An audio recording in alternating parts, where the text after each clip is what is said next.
மீனும் பிளாஸ்டிக் பையும். அன்பு கடற்கரையில் விளையாடச் சென்றபோது கடலில் ஒரு பெரிய ஆமை தத்தளித்துக் கொண்டிருப்பதைக் கண்டான். அதன் வாயில் ஏதோ சிக்கியிருந்தது. அன்பு ஓடிச் சென்று பார்த்தபோது அது ஒரு பிளாஸ்டிக் கவர் என்பது தெரிந்தது. அன்பு அதை மெதுவாக எடுத்து ஆமையை காப்பாற்றினான்.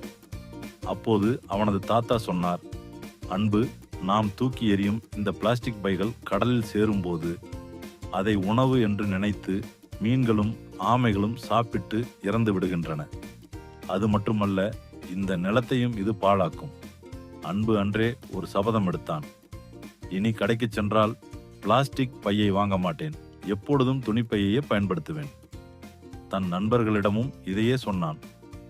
பிளாஸ்டிக் பைகளை தவிர்த்து துணிப்பைகளை பயன்படுத்துவது பூமிக்கு நல்லது. பிளாஸ்டிக் மண்ணில் மக்காது, அது நிலத்தடி நீரையும் பாதிக்கும்.